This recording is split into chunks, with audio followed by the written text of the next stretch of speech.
debat ya, kita ingin sharing tentang kesaksian kita masing-masing kenapa Kak Nora berpindah dari agama Islam, berpindah dari agama Kristen masuk ke agama Islam, dan kenapa saya meninggalkan agama saya dan pindah ke agama Kristen. Nah, jadi buat teman-teman yang di bawah mungkin udah sering dengar ya kesaksian saya. Saya itu bukan murtadin, saya itu lahir baru. Saya dilahirkan dari orang tua yang berbeda agama, papa beragama Islam dan ibu beragama Kristen. Itu di umur 20-an saya meninggalkan Tuhan Yesus di dalam kehidupan saya. Alasan saya meninggalkan Tuhan Yesus di dalam kehidupan saya bukan karena keinginan hati saya ingin masuk ke agama Islam, bukan karena kemauan saya, tapi saya punya motif tertentu. Ketika saya ingin masuk ke agama Islam, motif tertentunya apa? Karena saya punya rencana mau menikah. Jadi saya berpindah agama, masuk ke agama Islam. Saya tekankan dulu, jadi saya masuk ke agama Islam itu bukan dari keinginan pribadi saya, enggak. Tapi saya punya motif tertentu berpindah agama, masuk ke agama Islam karena mau menikah. Nah, hubungan kami yang semulanya baik-baik aja, beberapa minggu menjelang pernikahan kami, akhirnya ada satu permasalahan yang saya nggak bisa maafin.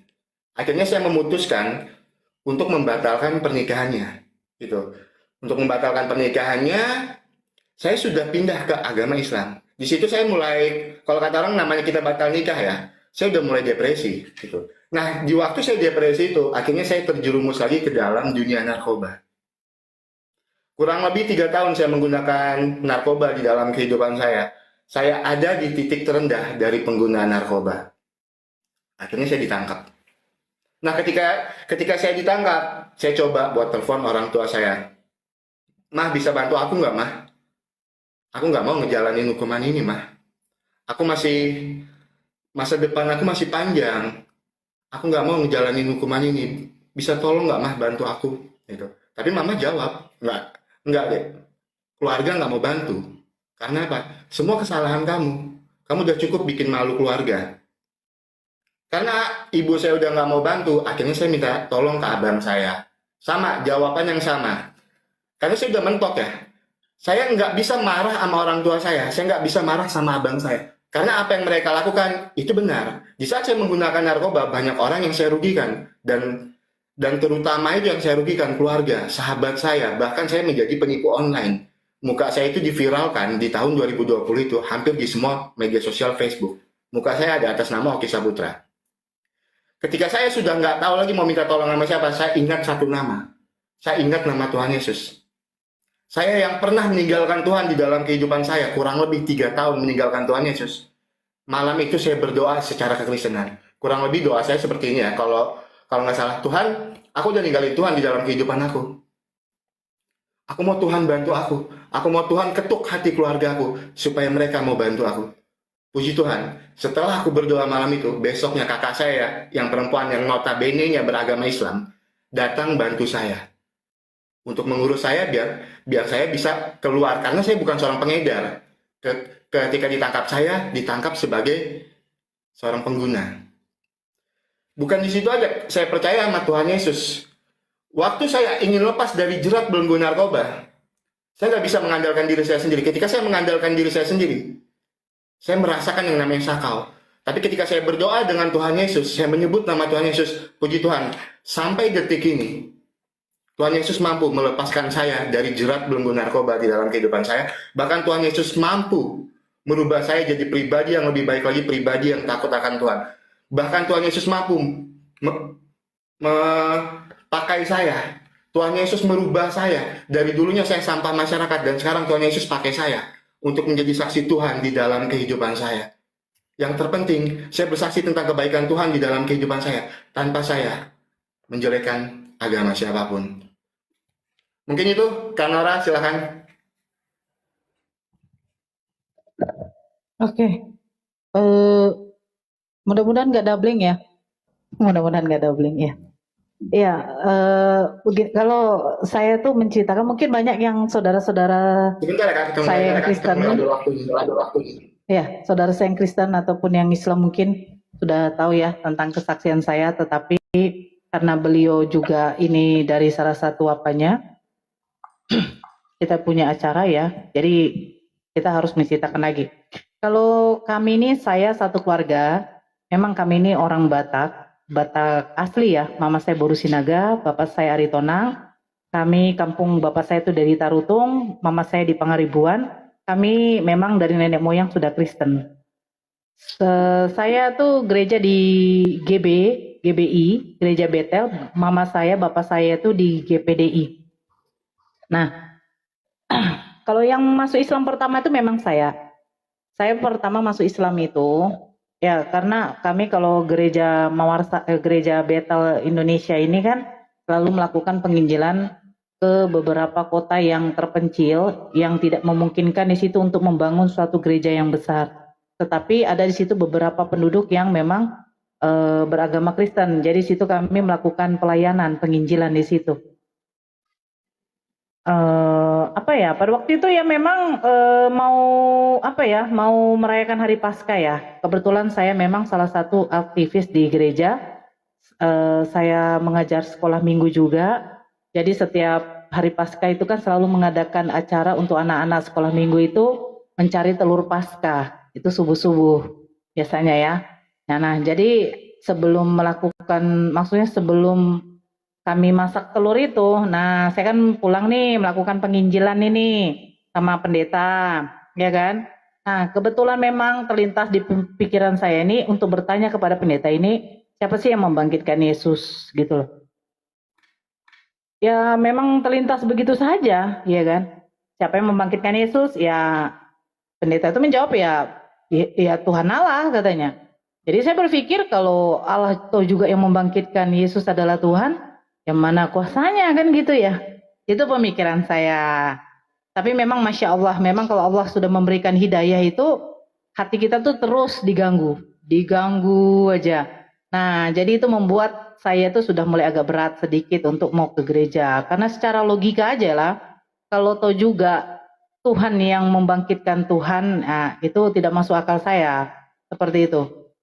Ya lama-lama kemudian saya mencari tahu, tapi saya cari tahu tuh bukan cari tahu tentang keislaman, karena memang kami di dalam keluarga itu bapak saya tuh tidak suka dengan agama Islam. Jujur saja, memang bapak saya tidak suka sama agama Islam. Bahkan bapak saya itu kalau melihat saya membawa kawan saya yang beragama Islam selalu disuruh pulang, suruh tuh kawanmu pulang tuh, itu teroris itu, Taliban itu, selalu dibilangin kayak gitu tuh. Nah. Cuma bertanya kepada teman saya yang Islam, kebetulan bukan satu kerja ya, tapi satu wilayah kerja lah. Nah dia itu, saya tanya cuman, ada nggak sih nama Yesus di dalam Islam gitu loh. Ya karena kita kan penasaran, apakah cuman memang Yesus dalam Kristen yang ada. Karena Hindu Buddha memang kita sudah tahu, tidak akan ada namanya Yesus, kan gitu. Ya, beliau menjawab ya memang ada, tapi itu bukan Yesus, tapi namanya Nabi Isa. Isa katanya, tapi Nabi Isa di dalam Islam itu tidak disalibkan. Jadi saya berpikir kalau Yesus dengan Nabi Isa itu adalah sosok yang sama, loh berarti Tuhan saya kok disalibkan ya? Sementara kenapa di dalam Kristen itu gak ada disalibkan, kan gitu ya kan? Nah ini yang jadi pemikiran, kenapa Tuhan saya ini harus mati gitu loh? Nah tapi saya di dalam hati saya tuh selalu begini, loh Yesus kan mati demi menebus dosa saya gitu. Dia kan sudah berkorban, tapi apakah mungkin Tuhan itu harus mati menebus dosa manusia gitu loh. Nah, jadi itulah yang membuat saya jadi udahlah, gak iya lagi nih. Masa kok Tuhan saya mati gitu loh. Sementara di dalam Islam Nabi Isa itu dimuliakan sama orang Islam. Kok Tuhan saya ini mati gitu? Gak terima dong saya kalau Tuhan saya harus mati gitu.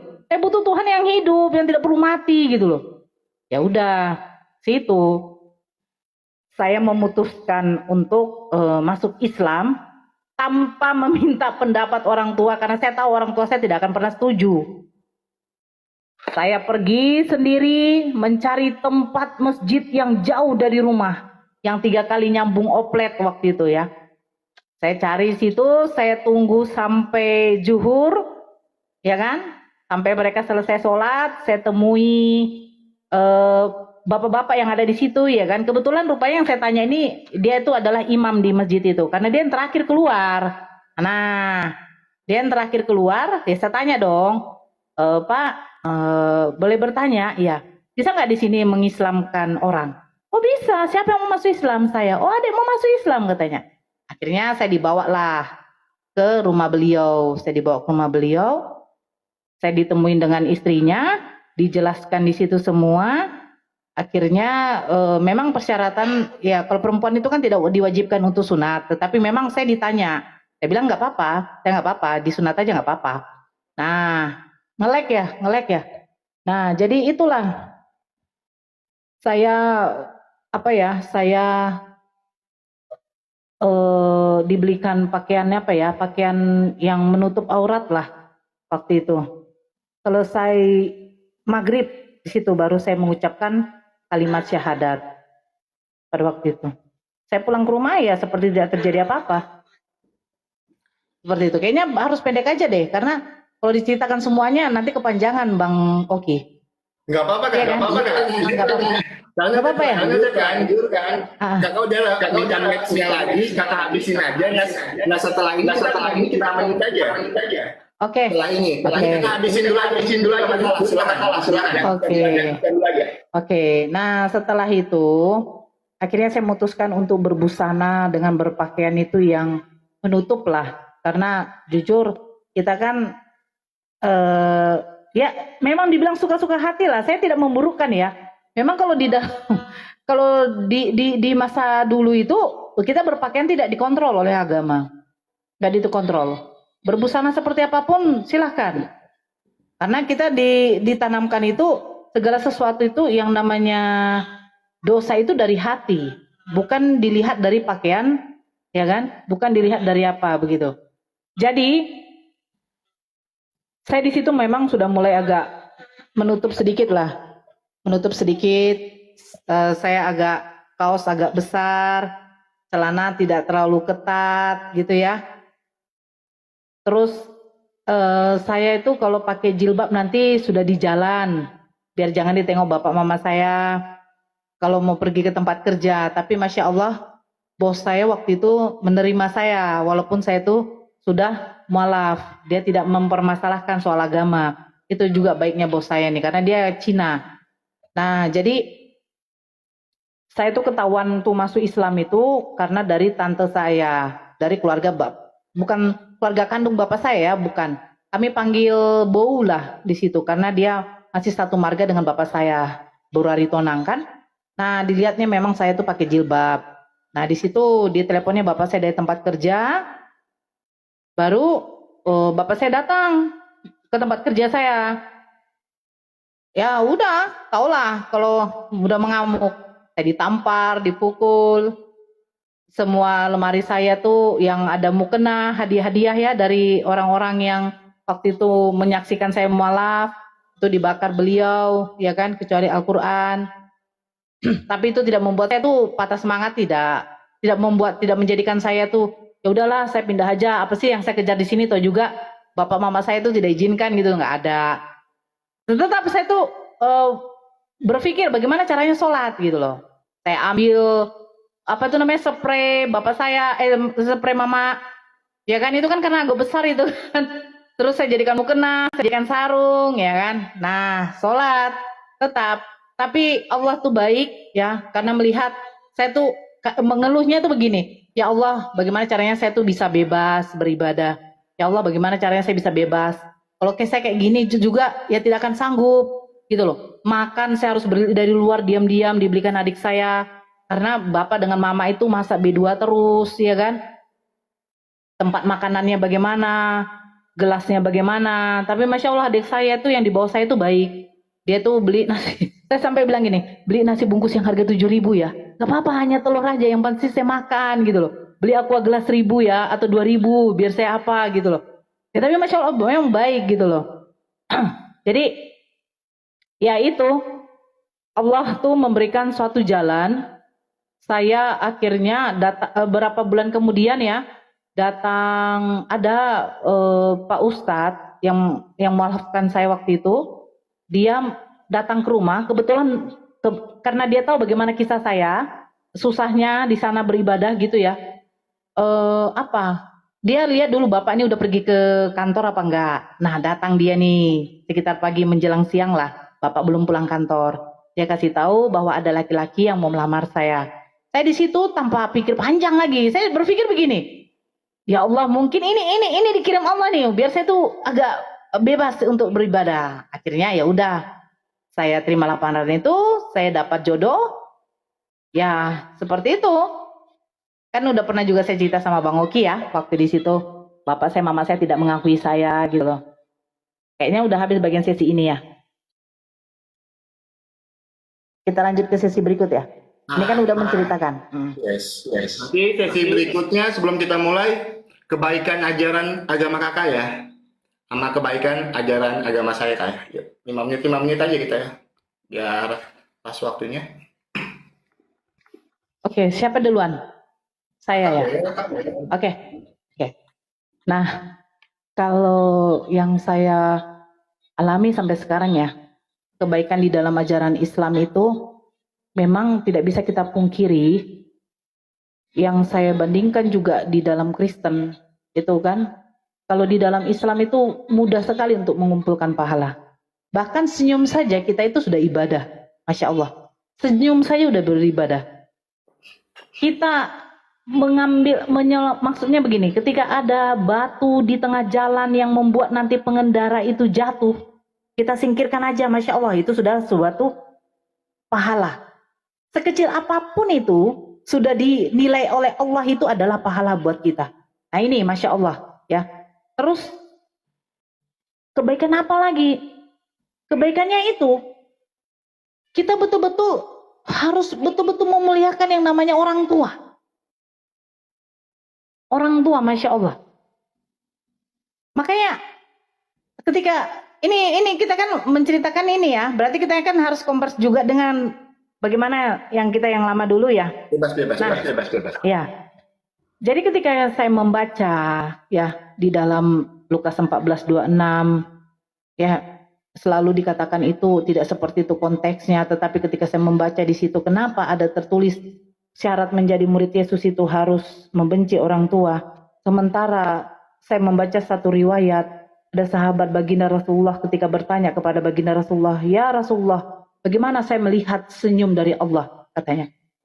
"Kalau engkau mau ingin melihat senyum dari Allah itu, buat orang tuamu tersenyum." Masya Allah. Dia bilang, ini betul-betul gitu loh. Jadi ketika saya masuk Islam, orang tua saya benci sama saya dan tidak mau mengakui saya lagi sebagai anaknya. Itu Allah tuh menanamkan apa? Kau jangan cuek sama orang tuamu. Jangan kau pikir ya udah kau diusir aja Nora. Ah udahlah, saya nggak diakui lagi sama orang tua saya, untuk apa saya mikirkan, kan begitu. Nah tapi ini tidaknya apa? Ya Allah itu selalu menanamkan rasa cinta kita kepada orang tua, walaupun orang tua itu tidak satu jalur lagi dengan kita. Ya tapi itulah baiknya itu apa? Masya Allah, Allah itu mengabulkan doa hambanya ketika bersungguh-sungguh. Sungguh-sungguh apa? Ya meminta orang tuanya ini suatu saat ini akan berkumpul dengan dia nanti di jannah Allah. Itu Allah kabulkan. Makanya saya bilang ya, ini kekuatan doa ini dahsyat sekali. Apalagi doa tahajud sepertiga malam ya kan, Masya Allah.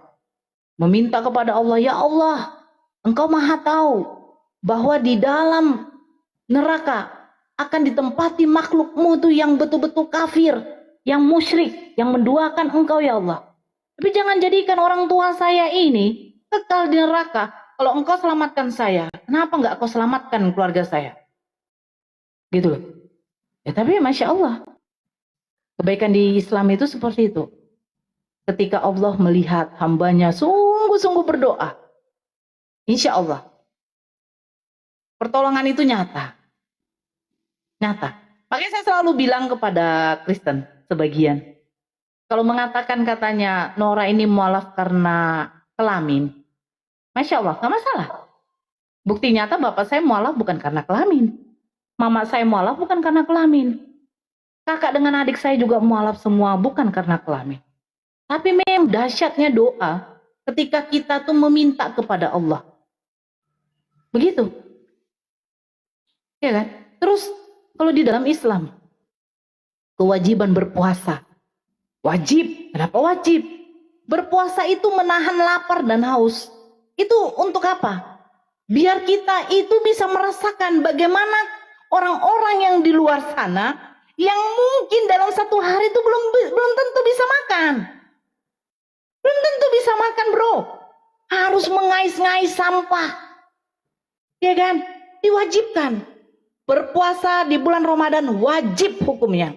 Ketika orang itu dalam masa nifas atau hamil atau haid. Nah, ini bisa digantikan. Karena apa? Karena ini hukumnya wajib. Itulah indahnya Islam. Islam itu mengajarkan, hei kamu yang berpunya duit. Lihatlah saudara-saudaramu di luar sana. Orang yang kekurangan itu, bro. Kau enak makan kau di KFC sana kau, di mall sana kau. Datang orang itu mengais-ngais. Ya kan, menjual mungkin dapatnya 5.000. Dibelilah mungkin tempe 1. Iya kan? Nah, minyak goreng nggak ada, minyak jelantah yang ada digoreng. Hei, biar kau rasakan juga bagaimana saudara-saudara kalian ini yang lagi dalam keadaan susah. Diwajibkan kamu berpuasa sekali setahun. Itu indahnya itu. Jadi Allah itu mau menyetarakan kalian pun yang pejabat tinggi sampai sesultan apapun kalian, punya rumah 100 tingkat pun kalian mencapai langit di atas sana. Tapi yang namanya berpuasa, ngelek ya. Yang namanya berpuasa itu hukumnya wajib. Wajib. Terus apa yang berikutnya? Sedekah. Oke. Aku dulu ya. Bukan sedekah. Oke. Lanjutkan dulu. Aku ngelek ya, Bang. Ngelek aku ya. Dikit. Lanjut aja Kak. Lanjut aja Kak. Oke. Masih ngelek ya? Udah. Aman, Ya. aman. Jadi gimana? Lanjutkan lagi. Aja nggak apa-apa. Dilanjutkan dulu aja Kak. Oke. Kita ulang aja nggak apa-apa. Dilanjutkan dulu aja Kak. Oh. Ditanding ulang dulu, lanjutkan dulu. Oke. Nah, terus ini membayar zakat ya. Itu indahnya Islam itu berzakat sekali setahun wajib kita 2,5%. Saya nanti tidak bergerak dulu ya wajah saya karena ngelek. Tapi saya jelas ya, Bang Oki ya, suara saya jelas ya. Aman. Oke. Membayar zakat 2,5% bagi yang memang sanggup ya. Katakan sanggup itu bagi orang yang memang betul dia sanggup. Ada orang yang tidak bisa makan, untuk makannya aja susah, dia mau bayar zakat gitu ya kan. Nah itu tidak diwajibkan. Tetapi ini ya, zakat itu diperuntukkan siapa? Maaf, zakat itu bukan untuk imam. Bukan untuk imam di masjid. Bukan untuk orang-orang yang salah sasaran seperti BLT. Zakat itu diperuntukkan untuk 7 golongan. Kalau saya pertama kan golongan, tetapi budak yang memerdekakan itu sudah tidak ada lagi ya. Yang untuk fakir miskin, untuk janda, untuk para musafir, untuk yang ya kan, yang sudah menerima hidayah, dan apa lagi? 8, tapi kan satunya kan sudah tidak dipakai lagi. Yaitu memerdekakan budak, tidak ada lagi. Nah, itu wajib hukumnya. Tetapi apa maksud dari zakat itu? Yaitu dijelaskan bahwa zakat itu untuk mencuci harta. Saya ngelek betul ya. Zakat itu untuk mencuci harta kita. Harta apa? Ya yang kamu dapat selama ini. Itu dicuci oleh Allah. Ini mantap sekali. Zakat ya. Ada juga mencuci harta gitu loh. Saya sampaikan waktu pertama kali saya masuk, saya bilang ini zakat itu mencuci harta kamu. Gitu. Masya Allah. Jadi Allah itu memang adil. Adilnya seperti kita berpuasa, gunanya untuk kesehatan, kedua biar kita rasakan bagaimana saudara kita yang di luar sana susah. Terus yang harta yang kita dapat itu sudah kita mengeluarkan zakatnya untuk orang-orang yang memang pantas dan seharusnya menerima itu. Nah, kalau berinya kayaknya banyak juga sih, tapi udahlah Bang Oki aja lagi, karena saya ini Bang Oki, biar saya baguskan dulu jaringan. Lanjut Bang Oki, itulah keindahan dalam Islam, menurut saya yang Maslam gitu. Lanjut Bang Oki. Siap, diterima dulu. Oke, Kak Nora Aritonang, terima kasih ya buat penjelasannya kebaikan ajaran agama Kakak. Ya, saya sendiri kalau bicara tentang ajaran Kristen, kita semua udah tahu apa sih kebaikan dari ajaran Tuhan Yesus, ajaran Kristen itu. Matius 22 ayat 39, kasihilah musuhmu seperti kamu mengasihi dirimu sendiri. Kalau kita mengasihi orang yang mengasihi kita, apa hebatnya? Biasa aja. Karena apa? Kita mengasihi orang yang mengasihi kita. Nggak ada yang salah. Itu. Biasa aja itu. Wajar. Kita dapat feedback yang baik. Karena apa? Kita mengasihi orang yang mengasihi kita. Jadi kita akan dapat feedback yang baik. Tapi luar biasanya ajaran Tuhan Yesus. Kita mengasihi orang yang membenci kita. Luar biasa. Kita mengasihi orang yang membenci kita. Di situ, kebaikan ajaran Tuhan Yesus di dalam kehidupan kita. Kalau kita mengasihi orang yang mengasihi kita, itu biasa. Tapi ketika kita mampu mengasihi orang yang membenci kita, ketika kita mampu mengasihi orang yang menghina kita, ketika kita mampu mengasihi orang yang menghujat kita, luar biasa. Itu kebaikan ajaran Tuhan Yesus. Makanya saya selalu bilang sama teman-teman, orang mau bilang apapun tentang Tuhan Yesus, jangan balas. Kasihi, doakan, ampuni. Itu yang pertama. Dan yang kedua, setelah saya memilih Tuhan Yesus sebagai Tuhan dan Juru Selamat, saya ingat satu ayat dan itu terjadi di dalam kehidupan saya.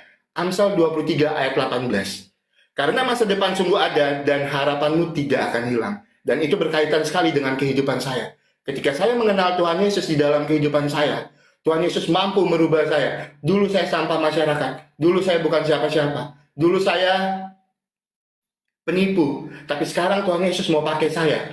Tuhan Yesus sekarang pakai saya untuk menjadi saksi Tuhan di dalam kehidupan saya. Tuhan Yesus sekarang pakai saya. Saya bisa bersaksi di depan Kak Nora Aritonang, di depan teman-teman yang lain. Semua kebaikan Tuhan di dalam kehidupan saya. Alkitab itu nyata di dalam hidup kita. Itu kebaikan ajaran Kristen. Apa yang ada di Alkitab itu nyata di dalam kehidupan kita. Misalnya, kalau kita bicara tentang kesaksian Kristen, kesaksian orang bisa mengenal Tuhan Yesus, itu ada di dalam Alkitab. Perempuan Samaria, ketika dia mengenal Tuhan Yesus, luar biasa perubahan yang terjadi di dalam kehidupannya. Yohanes 4 ayat 1 sampai 42 yang berbicara tentang perempuan Samaria. Nikomedeus, ketika dia mengenal Tuhan, mengalami perubahan di dalam kehidupannya. Luar biasa sekali. Yohanes 3 ayat 1 sampai 21. Bahkan itu terjadi sampai detik ini. Ketika saya mengenal Tuhan di dalam kehidupan saya, ketika saya menyerahkan hidup saya di tangan Tuhan, saya tidak pernah mengandalkan diri saya sendiri. Saya mengandalkan Tuhan di dalam kehidupan saya. Luar biasa. Tuhan Yesus mampu merubah saya jadi pribadi yang lebih baik lagi, pribadi yang takut akan Tuhan. Kalau kita bicara tentang kebaikan ajaran Tuhan Yesus, nggak akan pernah cukup waktunya, teman-teman. Karena apa? Kalau kita mau cari kesalahan Tuhan Yesus tidak pernah punya kesalahan di dalam kehidupan. Tuhan Yesus tidak pernah punya kesalahan. Makanya kalau kita bicara tentang kebaikan Tuhan di dalam kehidupan kita, nggak cukup waktu 5 menit untuk bicara tentang ajaran Tuhan, ajaran kasih, ajaran Kristen. Kasihilah musuhmu seperti kamu mengasihi dirimu sendiri. Nggak akan cukup waktu 5 menit. Tapi luar biasa sekali. Ketika saya mengenal Tuhan Yesus di dalam kehidupan saya, ajaran kasih itu nyata di dalam kehidupan saya. Saya mampu mengasihi orang yang menjatuhkan iman kekristenan. Saya mampu mengasihi orang yang menjatuhkan Tuhan Yesus, orang yang menghujat Tuhan Yesus. Luar biasanya ajaran Tuhan di dalam kehidupan kita sebagai anak-anak Tuhan. Makanya buat teman-teman semua, sebelum kita lanjut ke sesi berikutnya, yuk buat teman-teman yang di bawah, saya mohon sebagai anak-anak Tuhan, jaga typingan kalian, typinglah yang benar, typinglah yang bagus, tunjukkan kalau kita anak-anak Tuhan, kita punya kualitas yang berbeda. Saya minta buat teman-teman yang di bawah, jaga typingan kalian, selama sesi ini berlangsung, tunjukkan kita ajaran Tuhan Yesus. Kita mengasihi orang yang membenci kita. Kita mengasihi orang yang menjatuhkan iman kita. Buat teman-teman, jangan ada kata-kata hujatan di bawah. Jangan ada kata-kata menjatuhkan iman lain. Mungkin itu Kak, kebaikan ajaran Kristen di dalam kehidupan kita. Oke, lanjut Kak Nora, sesi yang ketiga ya. Sesi yang ketiga itu perbandingan perubahan hidup ketika masih di agama yang lama sama di agama yang baru ya Kak ya. Sesi yang ketiga. Mau Kak Nora dulu atau saya dulu? Saya dulu. Boleh.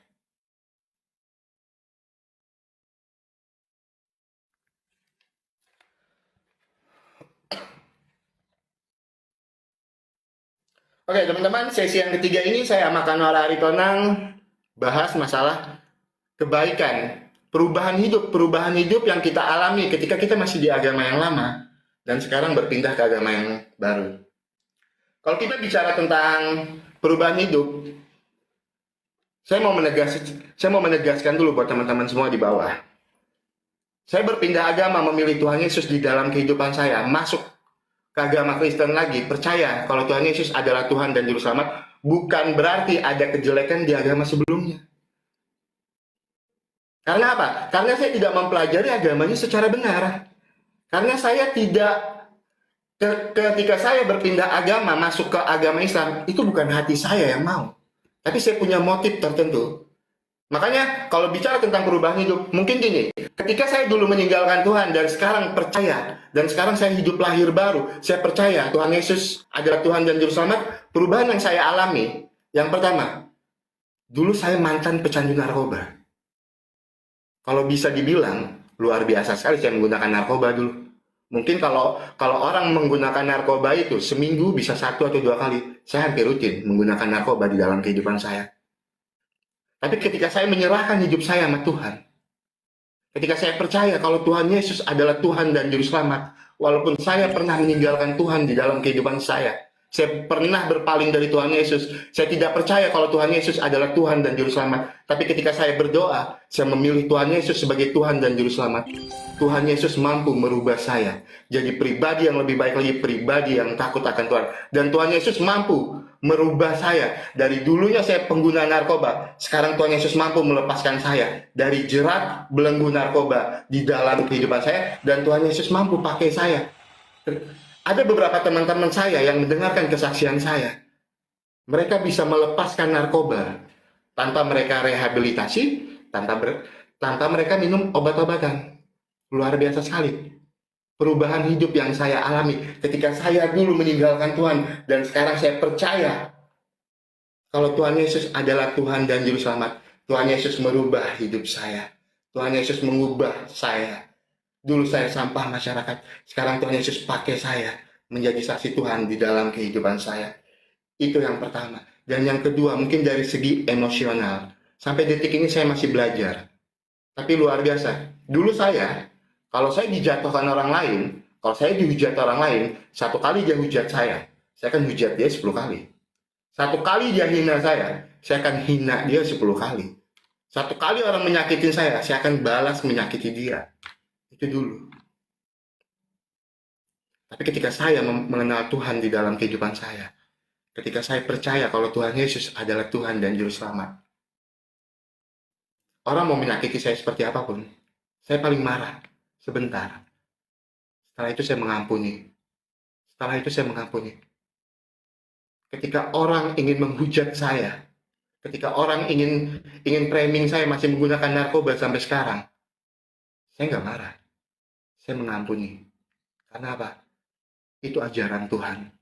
Kita mengampuni orang yang melukai hati kita. Itu. Kalau kita bicara perbedaan gaya hidup saya, ketika saya dulu belum mengenal Tuhan dan sekarang saya percaya kalau Tuhan Yesus adalah Tuhan dan Juru Selamat. Makanya saya nggak pernah peduli. Orang mau bilang Tuhan Yesus itu manusia, orang mau bilang Tuhan itu menggantung di kayu salib, orang mau bilang Tuhan Yesus itu seperti apa. Karena saya percaya tujuan kita beragama supaya hidup kita jadi lebih baik lagi.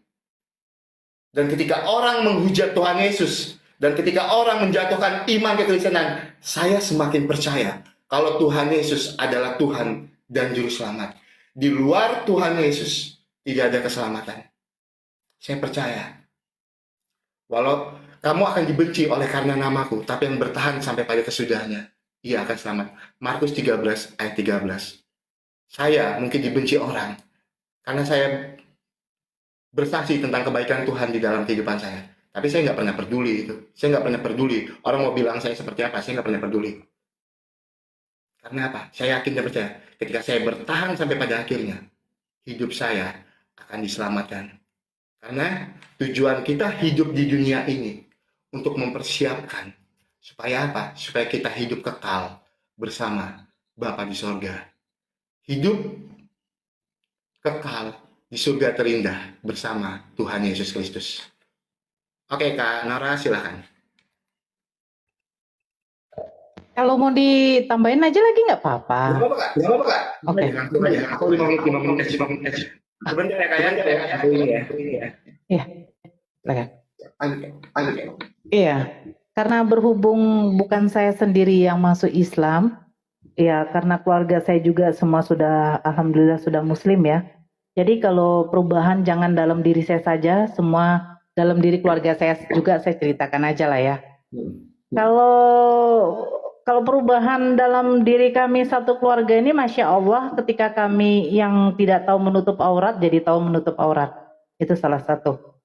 Terus yang kedua, ketika kami itu mungkin dulu ya cuma sekali seminggu beribadah kepada Tuhan.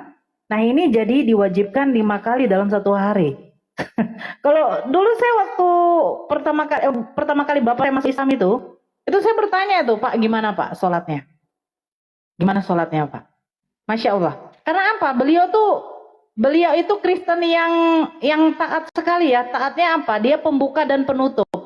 Pembukanya pada waktu tahun baru, penutupnya pada waktu Natalan. Kan begitu. Tanggal 1 Januari dia gereja, tanggal 31 Desember dia gereja. Jadi dia pembuka awal dan penutup akhir. Nah, tapi ini Masya Allahnya itu saja. Orang yang notabene-nya yang maaf, karena di Kristen juga tidak ada anjuran untuk ke gereja. Jadi kita tuh selenyeh saja. Mau ke gereja, mau tidak, yang pasti kita memuji Tuhan tidak perlu di gereja saja. Kan seperti itu. Nah, memuji Tuhan pada waktu hari Minggu di gereja itu kan hanya suatu formalitas kita biar berkumpul bersama saudara-saudara kita. Memuji Tuhan bersama-sama, kan itu. Tapi kalau di dalam Kristen ini kan, ya karena saya juga mantan dari situ ya kan, memuji Tuhan di mana saja itu bisa. Tidak diwajibkan harus ke gereja. Nah kalau di Islam beda. Di Islam itu diwajibkan kita untuk sholat. Nah konsekuen kalau tidak sholat itu ada. Konsekuen untuk tidak ke gereja itu ada tidak? Oh nggak ada. Mau ke gereja kau mau tidak bebas. Yang pasti kau memuji Tuhan dari mana saja bisa. Yang pasti dari hatimu. Kan seperti itu. Tetapi kalau di dalam Islam itu beda. Kalau kau tidak sholat konsekuennya ada. Makanya di dalam Islam katanya sholat itu adalah tiang agama. Nah, jadi kalau tiang itu tidak kokoh, akan rubuh juga yang namanya bangunan. Kan begitu. Fondasinya kalau tidak kokoh tuh bangunan itu akan runtuh. Nah, ini yang di Islam ini dianjurkan. Hei, kau jam 5 subuh kau bangun. Malas pula kau, kan kayak gitu. Hei zuhur, jangan kau terlalu lalai dalam pekerjaanmu. Sholat kau. Asar, kecapean kau yang pulang kerja ya. Sholat kau. Maghrib, sholat kau. Isya sebelum tidur kau. Sholat kau. Wajibkan. Wajib. Hukumnya wajib. Tidak bisa tidak. Nah, saya melihat perubahan apa? Perubahan ketika kami yang selainnya, yang ya mau gereja mau tidak ya terserah. Ini 5 waktu wajib. Subuh kalau sudah dengar azan Allahu Akbar bangun. Mata pun walaupun berat ya harus disiram pakai air. Nah itu yang kedua kebaikan yang kami alami ya. Terus yang ketiga itu apa? Ya itu kami diajarkan itu bersedekah. Bersedekahnya itu apa? Bersedekahnya itu ada harta yang memang bukan milik kita. Salah satunya yaitu apa? Zakat mal. Zakat mal itu adalah zakat yang kita keluarkan selain dari zakat fitrah. Yaitu bagi yang memang zakatnya sudah melebihi, maksudnya hartanya sudah melebihi, gitu. Kita katanya begini ya. Pernah saya mendengar begini. Kamu bersedekah ini itu bukan berarti mengurangi harta kamu atau kamu membuat kamu jadi miskin. Ketika saya bersedekah, saya mendapatkan mendapatkan rezeki, berarti rezeki yang saya dapat ini ada milik orang lain. Gitu loh. Jadi kita tuh, bagaimana saya mau cerita ya? Di Islam itu sebenarnya nggak ribet. Kau mau mencari pahala apa saja silahkan. Kau kasih anak kecil itu, hei sini dulu kau. Main apa kau main tanah? Jangan kau main tanah ya, aku kasih kau jajan 1.000. Wih, Masya Allah. Senang dia. Senang dia itu sudah membuat kita ini apa? Rezeki kita ini makin bertambah. Itulah indahnya Islam. Sebenarnya, perubahan dalam hidup kami seperti itu. Bapak saya yang notabene-nya ke gereja pun, saya nggak apa-apa 2 sesi ini ya, nggak apa-apa. Maksud saya 2 kali tanding ini nggak apa-apa ya, nggak apa-apa ya, Bang. Ya, bapak saya yang, ya makanya saya bilang gereja dia awal, penutupnya juga dia, tapi Masya Allah dia yang 5 waktu dia sanggup mengerjakan. Yang dibilang notabene-nya berpuasa di dalam Kristen tidak ada kewajiban, Masya Allah dia mengerjakannya gitu. Gitu loh. Jadi perubahannya itu memang Masya Allah. Gitu loh.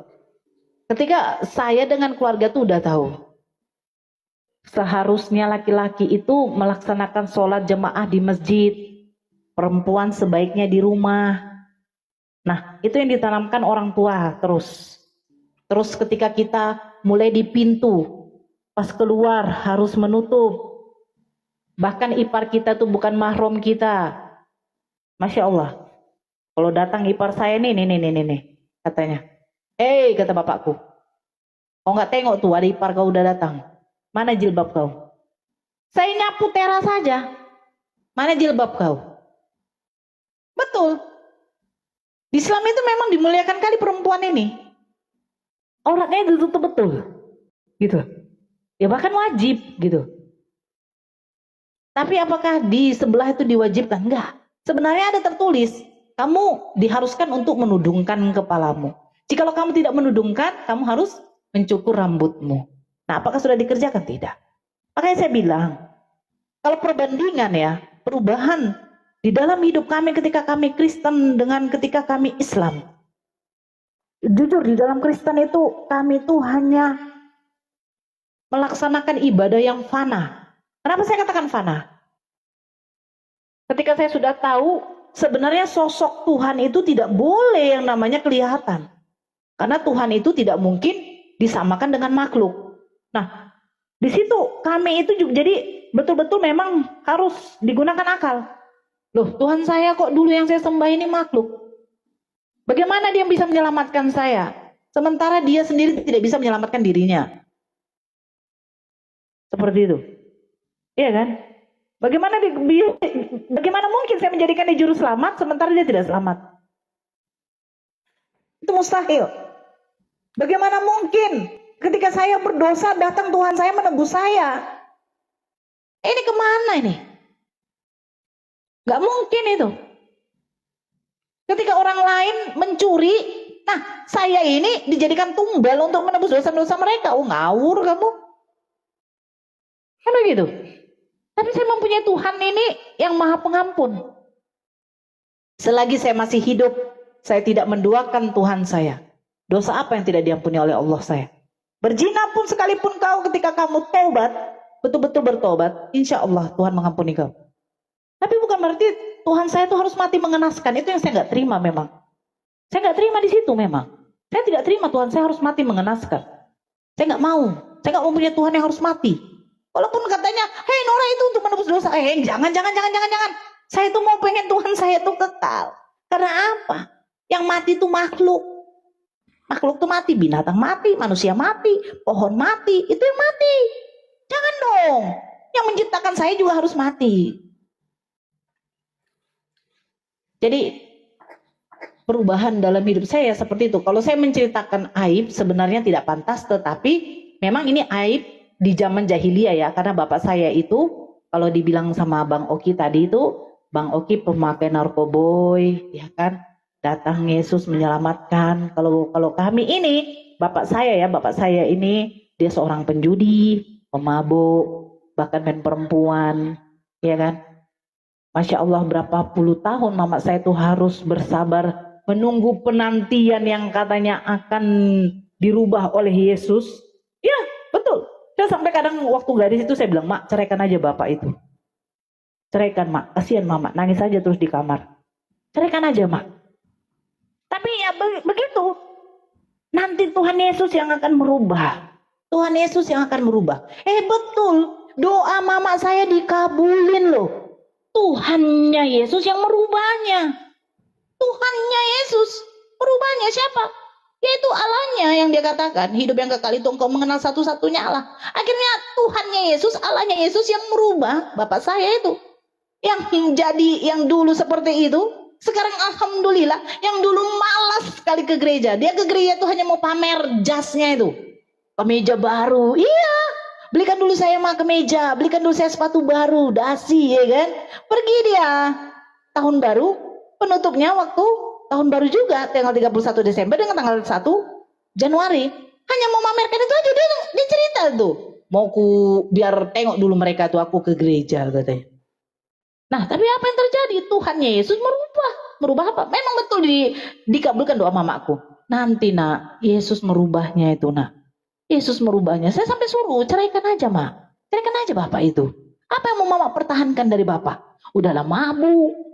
Dia minum sama teman-temannya bir di kafe-kafe itu berutang sampai orang yang punya kafe itu datang ke rumah minta uang karena astagfirullahaladzim. Saya kalau ingat itu menangis saya itu. Menangisnya saya kasihan nengok mama saya itu. Bertahan dengan laki-laki yang seperti ini.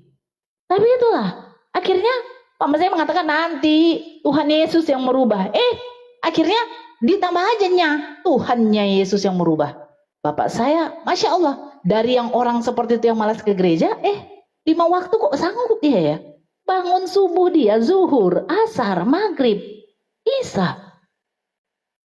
Sanggup dia. Berarti memang betul. Itulah perubahan yang nyata. Orang yang malas. Akhirnya jadi rajin dia beribadah. Dia tahu bahwa sebenarnya Tuhan yang dia sembah ini adalah betul-betul Tuhan. Bukan seperti Tuhan yang dulu.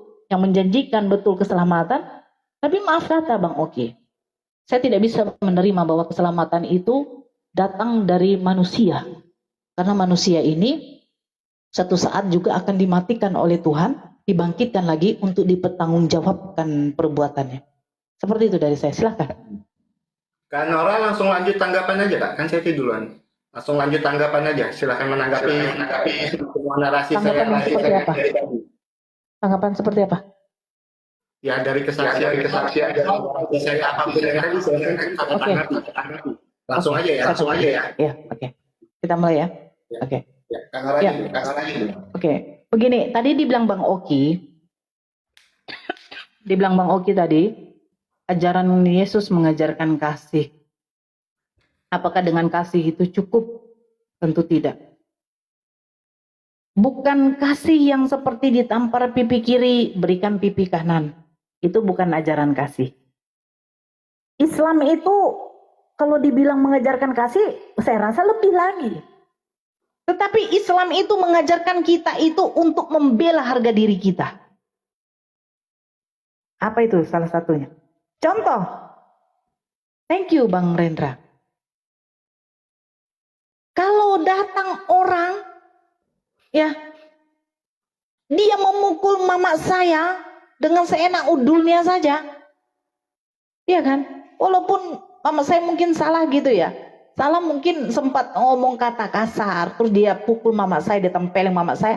Oh, saya tidak bisa bilang, oh mak, kau dipukul di bagian mana mak? Bagian ini nak. Oh kasih lagi mak. Oh nggak bisa. Terus saya juga tidak bisa. Oh saya diam aja, udahlah mak, jangan kita balas mak. Jangan. Saya nggak bisa. Karena apa? Islam tidak seperti itu bang. Islam itu diajarkan untuk membela. Apa yang dibela? Kehormatannya lah, kehormatan keluarganya. Mama saya dipukul, oh saya tampar balik dulu. Aku tampar dulu, Pak. Oh kenapa pukul mama saya? Mama kau membilangkan anak saya bodat. Sekarang dia tampar mama saya tampar lagi. Nah sekarang silakan kau bilang lagi mama saya bodat, silakan gak apa-apa. Yang pasti kan sudah ku tampar kau. Kami nggak bisa seperti itu bang. Karena apa? Islam itu menjaga betul harga dirinya. Membela betul harga dirinya ketika memang masih benar. Makanya di dalam Islam kami tidak bisa bertoleransi keimanan.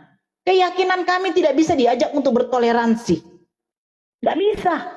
Ketika kamu menghujat agama saya, menghujat Nabi saya, mengatakan Nabi saya seperti ini, mempelintir Al-Quran saya, mengatakan Allah saya seperti ini. Giroh saya walaupun saya seorang wanita, saya mempunyai anak kecil, mati pun kau kutebas kau di sini. Itu Islam. Itu Islam. Kami nggak bisa diajak kompromi soal keyakinan, Bang. Kalau dikatakan, kamu lupa ya baca surat Al-Kafirun. Itu asbab nuzulnya apa? Nabi Muhammad diajak kompromi. Kami akan menyembah Tuhanmu sekali seumur hidupmu. Kamu cukup selama setahun, selama bertahun-tahun, sampai habis mereka mengajak Nabi Muhammad untuk berkongkol. Tidak mau. Nah ini kami. Kalau suruh ajaran kasih, kami diwajibkan memberi pertolongan kepada orang kafir ketika orang kafir itu meminta pertolongan kepada kami. Bahkan baginda Rasulullah saja itu, ya, baginda Rasulullah saja itu membenci orang yang membunuh orang kafir tanpa sebab. Kalau saya diserang begal, walaupun dia Muslim, saya tidak bisa dong diam diri saja. Saya tombak itu orang, mati dia aku buat daripada saya mati. Kami nggak bisa ajaran kasih seperti itu, Bang Kesaksian. Ya, karena di Islam itu diajarkan untuk membela kehormatan keluarganya, membela akidahnya, membela agamanya. Kami diajarkan sampai mati pun kami tetap kami tidak menerima kalau agama kami diinjak-injak. Tapi kalau kamu meminta pertolongan, kasih saya pertolongan apa? Saya tidak makan. Apa yang ada di rumah ambil, habiskan saja sama kalian. Asalkan makan kau dengan anak-anakmu. Itu kasih bagi kami. Tapi ketika kamu mengatakan Nabi saya pedofil, siap-siap Anda. Siap-siap Anda. Saya masuk penjara pun anak saya paling saya serahkan kepada Allah. Ya Allah, Engkau Maha tahu. Anak saya baiknya di mana terserah. Kayak gitu. Karena apa? Saya sudah tidak tahan kalau ada orang-orang yang seperti itu. Itulah kami, Bang. Kalau ajaran kasih itu tidak bisa tampar pipi kiri, berikan pipi kanan. Kebaikan Tuhan itu ketika ada yang memfitnah saya cuma cukup diam. Ya mungkin betul. Saya balas pun juga bukan berarti saya membalas dengan fitnah. Tetapi saya datangi itu orang, kenapa kau fitnah saya kau? Kurang ajar, setan. Emangnya saya serebut laki kau? Kan kayak gitu kan. Kenapa kau? Emang saya mencuri? Gimana buktinya saya mencuri? Oh saya tidak bisa. Bunda Nora, kau dikatakan katanya mengambil sendalnya itu ajal balas. Saya nggak bisa begitu, Bang. Oke. Gitu saya datangi itu orang. Kurang ajar muncul kau. Di mana buktinya kalau saya itu anak saya mengambil sendal kau? Itu buktinya sendal kau ada tuh. Oh maaf Bu. Untung gak aku tampar kau. Makanya hati-hati kau. Nah, seperti itu Bang. Oke. Tapi ketika ada saudara Kristen kita meminta bantuan kita, insya Allah selagi masih kuat kita masih ada yang ada pada kita itu kita bantu. Tapi kalau soal keyakinan tidak bisa kami bertoleransi, tidak bisa. Makanya kalau dibilang katanya Islam tuh melapor saja, iya betul. Bersyukurlah kalau kalian kami laporkan karena negara ini masih negara undang-undang. Kalau negara Arab, habis kalian ditebas. Cuman itu yang saya tanggapi ya, karena kan katanya tadi ajaran kasih ya. Ya kan Bang Oki. Nah, silakan Bang Oki. Oke Kak. Terima dulu ya, biar ada waktunya. Oke Kak Nora, terima kasih ya. Kalau saya sih ingin menanggapi sebenarnya banyak ya, cuman aku mau fokus ke satu aja biar ada poinnya nanti. Tuhan tidak selamat. Aku mau menanggapi di situ aja. Tuhan kok tidak selamat? Tuhan kok mati? Tuhan nggak bisa menyelamatkan dirinya. Sebentar Kak.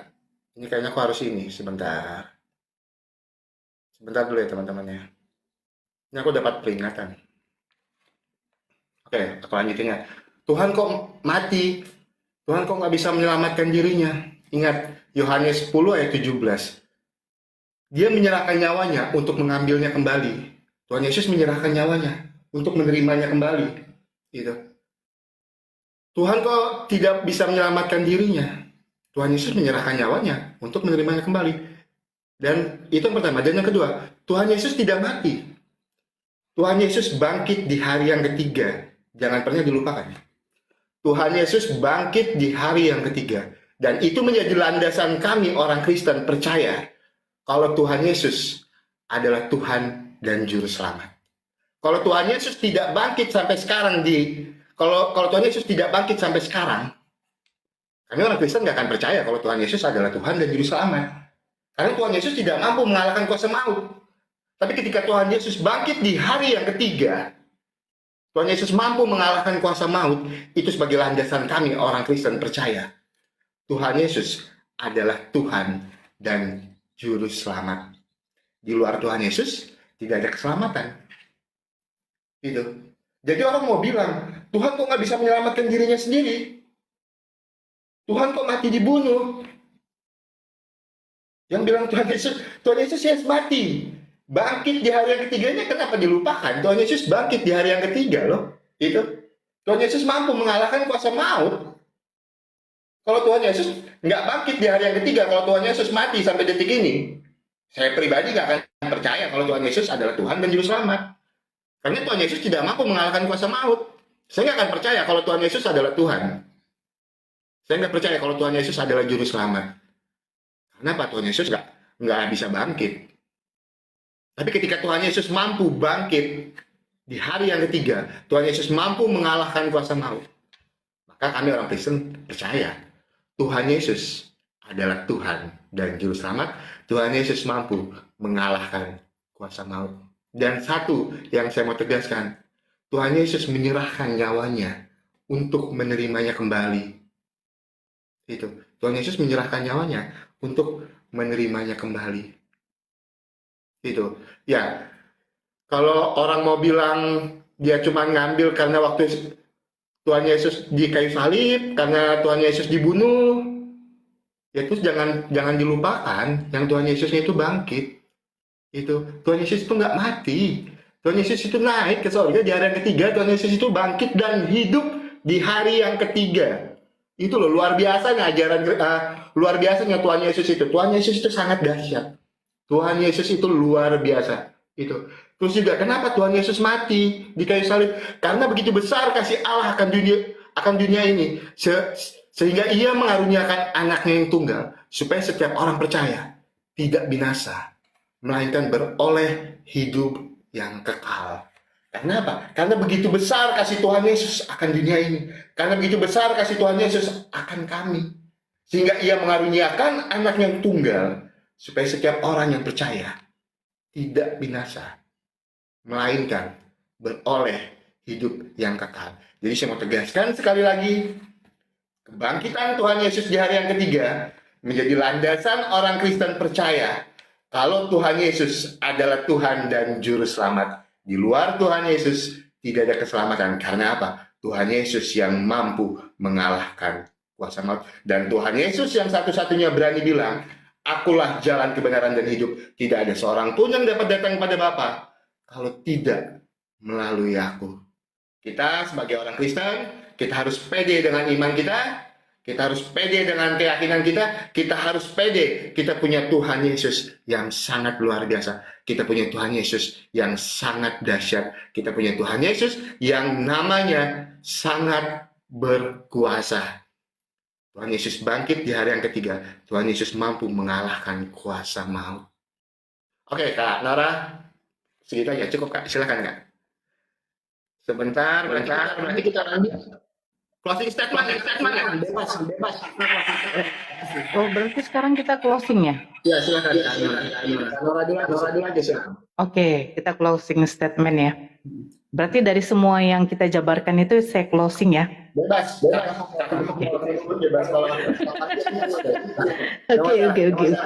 Oke, kita closing statement nih. Masya Allah, saya suka sekali kalau bagian closing ini. Karena kita kan menyimpulkan dari semua ya.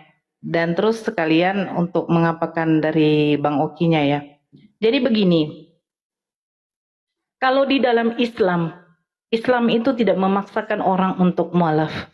Ketika Allah sudah memilih hambanya untuk menerima hidayah, Masya Allah. Berbanggalah orang yang mualaf itu. Kenapa? Itu orang pilihan Allah itu. Karena hidayah itu milik Allah. diberikan kepada orang-orang yang tertentu, orang-orang atau hamba Allah yang dipilih oleh Allah. Itu enaknya. Jadi orang yang mualaf itu bukan sembarang. Jangan kalian pikir orang mualaf itu orang yang sembarangan. Itu orang yang khusus itu. Karena menerima kebenaran itu susah loh. Apalagi dari orang kafir, dia menerima kebenaran. Karena orang kafir itu adalah orang yang menutup dirinya. Nah, jadi bayangkan orang yang menutup mata hatinya, telinganya, matanya, tidak mau mendengar. Dia tahu bahwa kebenaran itu ada, tetapi dia tidak mau menyambutnya atau menerimanya. Nah, itu. Allah itu memilih dia. Hei kau, kubuka mata hati kau. Terimalah kebenaran. Akulah Tuhan yang patut kau sembah. Tuhan yang tidak mungkin menjadi manusia. Tuhan yang tidak mungkin berinkarnasi. Tuhan yang tidak mungkin berteofani. Karena sesungguhnya makhluk itu adalah ciptaanku. Engkau kuciptakan, engkau kubuat di muka bumi ini. Suatu saat juga engkau akan kumatikan, kubangkitkan lagi. Dan semua yang kau lakukan di dalam dunia ini akan engkau pertanggungjawabkan. Tidak mungkin dong, saya itu harus menjadi kalian. Tidak mungkin. Nah, itu kalau secara logika. Makanya saya katakan, kalau orang yang mualaf itu orang-orang betul-betul yang benar-benar menerima hidayah dari Allah. Terus, Islam itu indah. Kenapa saya katakan indah? Islam itu tidak mengajarkan untuk meneror. Jangan salah Anda. Teror itu bukan dari sebagian dari Islam. Walaupun dia katanya berjihad dalam nama Islam, itu nggak ada. Islam itu tidak mengajarkan kita untuk membunuh orang yang tidak pantas dan tidak wajib dibunuh. Jadi tolong Kristen juga bedakan. Kalau kalian mengambil dari surat apa itu ya, tentang perang,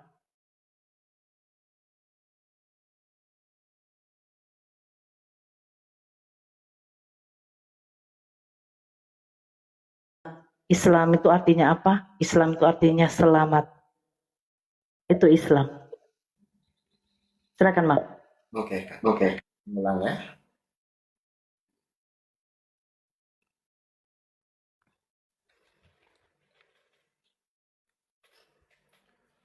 Oke, Kak Nora Ritonang, terima kasih untuk closing statement-nya. Saya mau closing statement, cuman nggak mau yang terlalu ini ya. Saya cuma mau bilang buat teman-teman semua, buat teman-teman Kristen yang di bawah, yuk kita bangga jadi anak Tuhan Yesus, anak-anak Tuhan. Yuk kita bangga, kita punya Tuhan yang sangat berkuasa. Yuk kita bangga, kita punya Tuhan yang sangat dahsyat. Kenapa? Apa yang tertulis di dalam Filipi 2 ayat yang ke-10 sampai ke-11. Supaya dalam nama Tuhan Yesus bertekuk lutut segala yang ada di langit dan yang ada di atas bumi dan yang ada di bawah bumi, dan segala lidah mengaku Yesus Kristus adalah Tuhan bagi kemuliaan Allah Bapa. Kenapa kita harus bangga?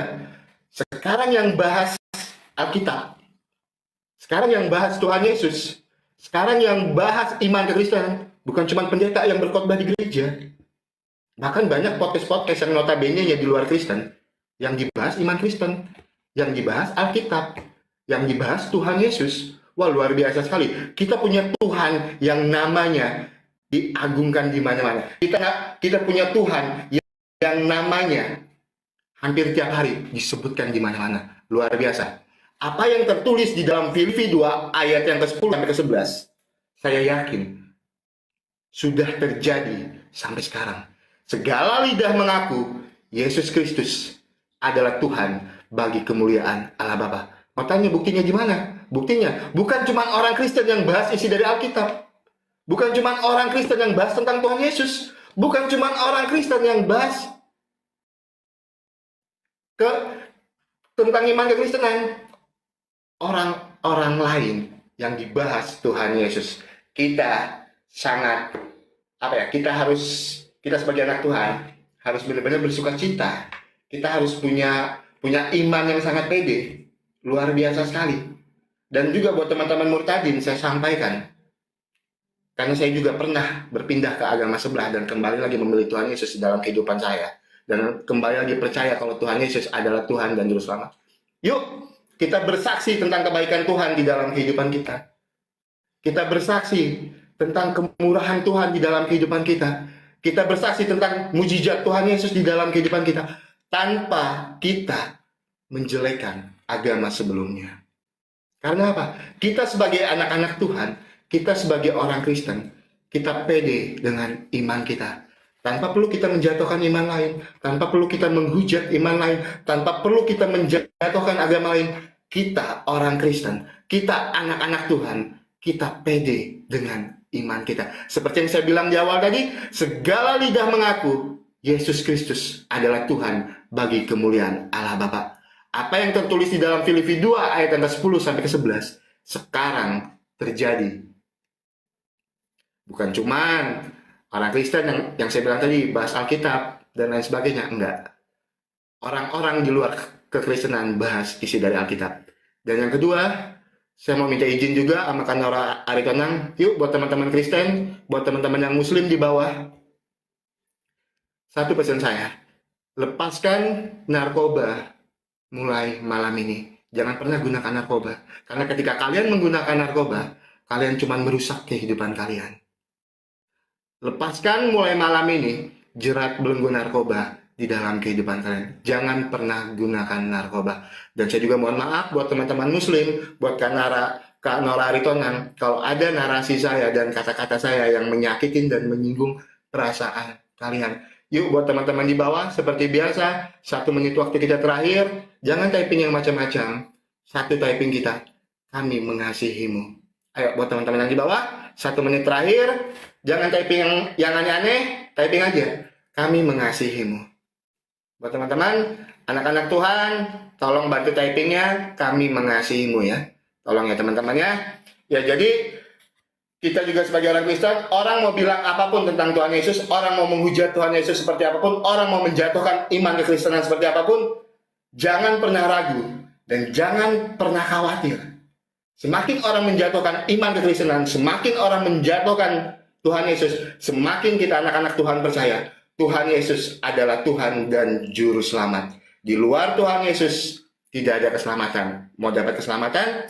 Pilih Tuhan Yesus sebagai Tuhan dan Juru Selamat. Oke, buat teman-teman, terima kasih banyak. Aku terima kasih banyak sama Kanora. Mungkin nanti kita sesi berikutnya. Saya pribadi mohon maaf kalau ada narasi saya yang menyakiti hati kakak dan di bawah. Saya minta maaf kalau ada typing juga yang menyakiti hati Muslim. Saya mewakili. Saya